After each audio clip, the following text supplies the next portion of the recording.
بسم اللہ الرحمن الرحیم۔ السلام علیکم ورحمۃ اللہ وبرکاتہ۔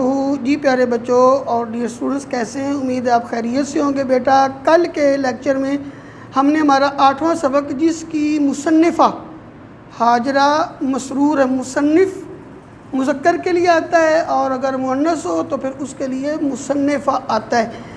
تو حاجرہ مسرور ان کا ابتدائی تعارف میں نے کل کے لیکچر میں کروا دیا تھا، اور ٹیکسٹ بک پر جو ہمارا پیج تھا 41 یہ ہو چکا تھا، اور 42 پر جو پہلا پیرا آگے آغاز ہو رہا ہے، اس نے اپنی الجھی ہوئی میلی ڈاڑی، یہاں سے ہم نے آج کا شروع کرنا تھا۔ کل مشکل الفاظ کے میں نے معنی بتائے تھے، آج ادھر میں نے بیٹا یہ لکھے بھی ہوئے، جیسے کوئی ان میں سے لفظ آتا ہے کہ میں آپ کو سمجھاتا جاؤں گا۔ اصل میں پھر ذرا دہرا دیتا ہوں کہ اس سبق میں بتایا کیا جا رہا ہے۔ اس میں مصنفہ یہ بتلانا چاہتی ہیں کہ دنیا کے اندر جو غریب لوگ ہیں، جو پسماندہ لوگ ہیں، وہ آتے ہی دکھوں اور پریشانیوں کے لیے، ان کو زندگی میں کوئی سکھ چین نصیب نہیں ہوتا تو وہ قناعت پسندی کرتے ہیں، تو بس دنیا کے اندر غریب امیر کا مقابلہ نہیں کر سکتا۔ تو ہاں، مصنفہ آگے یہ کہتی ہیں کہ مرنے کے بعد جو ہے وہ غریب جو ہے وہ امیر کی برابری کرتا ہے، اس لیے کہ جس طرح کی اس کی قبر ہوتی ہے تو اس کی بھی ویسی قبر ہوتی ہے، اور جو اس کو چٹا لباس اور کپڑا میسر ہوتا ہے وہی امیر کو میسر ہوتا ہے۔ تو یہ اس کا لب لباب تھا، ایک غریب کی زندگی کے مختلف پہلوؤں کو اس کے اندر، یہ افسانے اس کے اندر ذکر کیا جا رہا ہے۔ تو اس میں ہم نے کل پڑھا تھا کہ ایک جو بچی جس کا نام اچھن ہے، تو اس کی والدہ جو ہے وہ تقریباً 2 سال پہلے ٹی بی کی بیماری میں وہ جو اس کی ڈیتھ ہوگی، تو اب اسی طرح اس کی بیٹی بھی بیمار رہتی ہے، تو اس کے متعلق پڑھ رہے تھے۔ اب جب اس کی والدہ کی ڈیتھ ہوئی تو اب گھر کے اندر کفن کے بھی پیسے نہیں تھے کہ چلو اس کا والد وہ کفن کا ٹکڑا لا کر اس کی شرعی آخری رسومات کو پورا کر لیتا۔ تو اس حوالے سے اب ہم بڑھتے ہیں پیرے کی طرف، تاکہ یہ سیاق و سباق میں نے اس لیے آپ کو ملا دیا تاکہ آپ کو سمجھ آئے، اس کی وہ فوتگی کی بات ہو رہی ہے اور کس طرح اس نے پھر کفن کا اہتمام کیا۔ تو یہ پیج نمبر ٹیکسٹ بک پر اگر آپ دیکھتے ہیں تو 42 اور پیرا جو ہے اس کا شروع ہو رہا، اس نے اپنی الجھی ہوئی میلی ڈاڑی، یعنی الجھی ہوئی میلی ڈاڑی سے مراد یہ ہے کہ اس کے پریشانی کی وجہ سے اس نے اپنی داڑھی کو کنگھی بھی نہیں کی تھی۔ اصل ہوتا ہے داڑھی، لیکن ہم اس کو اردو میں داڑھی بول لیتے ہیں۔ تو اس نے جو اس کا شوہر تھا، اچھن کی جو والدہ، اچھن کا ابو، تو جب اس کے گھر میں وہ نعش پڑی ہوئی تھی اور جس کو کفن بھی میسر نہیں تھا، تو وہ روتا ہوا آنسوں سے بھگو کر ہاتھ جوڑتے ہوئے کہا کہ مالک، اب کس کے پاس گیا؟ وہ جس دکان میں کام کرتا تھا، اور ماہانہ اس کی سیلری تنخواہ کتنی تھی؟ 10 روپے۔ تو اپنے مالک کے پاس جاتا ہے اور کہا کہ مالک، میرے گھر میں بے کفن کی لاش پڑی ہے۔ کیا مطلب؟ کہ میری بیوی کی ڈیتھ ہو چکی ہے، وہ فوت ہو چکی ہے، انتقال اس کا ہو گیا ہے، اور میرے گھر کے اندر میرے حالات اتنے جو برے ہیں کہ میرے پاس کفن کے لیے پیسے بھی نہیں۔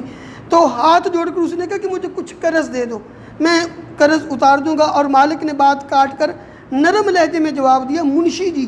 اب اس کا اچھن کے باپ کا وہ کام کیا کرتا تھا؟ وہ ادھر اس کا سودا سلف یا جو بھی لکھتا تھا، تو اس کو منشی کہتے ہیں، جو حساب کتاب کرنے والا ہوتا ہے، جو ماہانہ سارا کچھ لکھتا ہے۔ تو مالک نے کہا، منشی جی یہ اللہ کے گھر کا کام ہے، یہ اللہ کے گھر کے کام سے مراد کیا ہے کہ اس میں نہ آپ کو قرض دیتا ہوں نہ قرض لینے کی ضرورت ہے، یعنی یہ صدقہ جاریہ ہے، اس میں مجھے ثواب ملے گا۔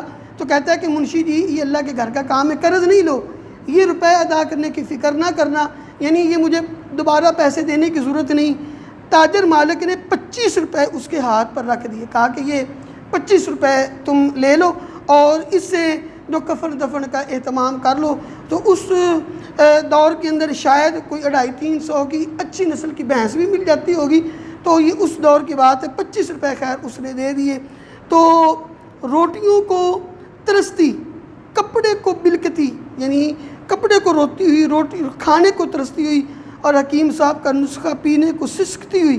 جو حکیم صاحب نے دوا تجویز کی تھی تو دوائی کے پیسے بھی نہیں تھے، تو یہ سب کچھ اچھن کی ماں ایک دم 25 روپے کا خرچ کروا کر زمین میں جا چھپی، یعنی 25 روپے اس کے کفن دفن پر چلے گئے۔ اور اب اچھن باپ فکر مند آنکھوں سے اچھن کو تاک رہا ہے، اس کا باپ، اب اس کی جو اچھن کی والدہ اس کی ڈیتھ ہوگی، اس کے بعد اب جو باپ فکر مند آنکھوں سے اچھن کو تاک رہا ہے، اور جواب جو اب تک بے حس و حرکت بغیر کسی حرکت کے دیوار سے سر ٹیک کے چراغ کی مدھم لو کو پتلیاں پھرائے تکی جا رہی تھی۔ چراغ کی مدھم یعنی ہلکی روشنی کو آنکھوں کی جو پتلیاں جس کو ہم آنکھوں کو پھیرا جاتا ہے تو اسے دیکھی جا رہی تھی کہ ان کے گھر کے اندر وہ جو مٹی کا تیل ڈالا جاتا تھا دیے میں وہ بھی نہیں ہوتا تھا، اور اس کی جو لو وہ کم رکھی جاتی۔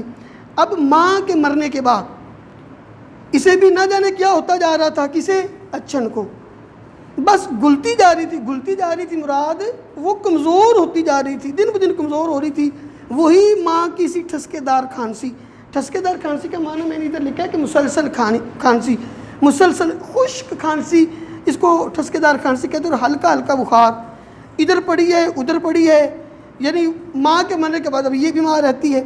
باپ غریب اس کی حالت کو سمجھتا تو خوب، مگر وہ علاج کیا خاک کرتا، یعنی اس کو پتہ تھا کہ میری بیٹی بھی بیمار ہے، لیکن وہ علاج کہاں سے کرواتا؟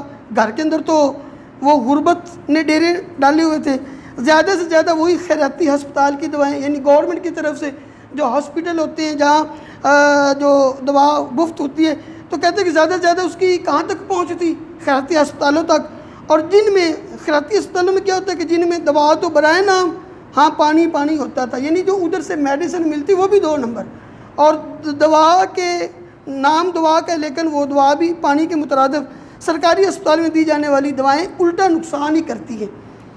وہ جب اچھن کی ماں کے لیے کچھ نہ کر سکا تو اچھن کے لیے کہاں سے وہ ڈاکٹر پکڑ لاتا؟ جب اس کی ماں بیچاری وہ کپڑوں کو روتی ہوئی، وہ دوا کو روتی ہوئی اس دنیا سے چلے گی، تو اب اچھن کے لیے وہ کہاں سے اچھا ڈاکٹر لاتا؟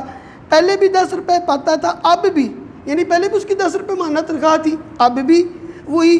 ہاں روپے کی قیمت بازار میں پہلے سے کہیں زیادہ گھٹ گئی تھی۔ جب اچھن کی ماں مری تو بازار میں آٹا 4 سیر روپے کا مل جاتا تھا، 4 سیر اس وقت روپے کا۔ سیر کسے کہتے ہیں؟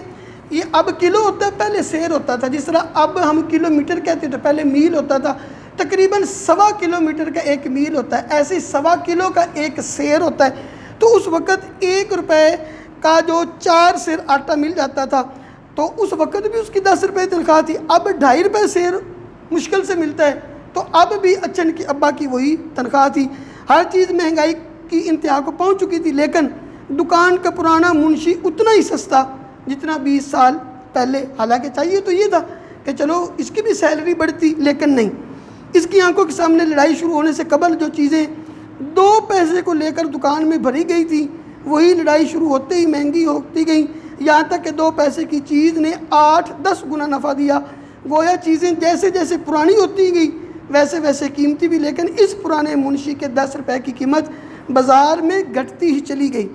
دکان میں ہن برس رہا تھا، ہن برسنے سے معنی مراد ہے روپے کی ریل پیل، یہ ادھر میں نے لکھا ہے ہن برسنا، یہ دولت کی ریل پیل، اوپر ایک لفظ گزرا تھا بلکتی ہوئی، تو یعنی کپڑے کو روتی ہوئی۔ تو وہ جو جس تاجر کی دکان میں ہوتا تھا، تو دکان کے اندر تو پیسے کی ریل پیل تھی، پیسے کی ریل پیل سے کیسے پتہ چلتا ہے؟ دکان کی سجاوٹ سے، اس کے اندر پڑے ہوئے مال سے پتہ چلتا ہے۔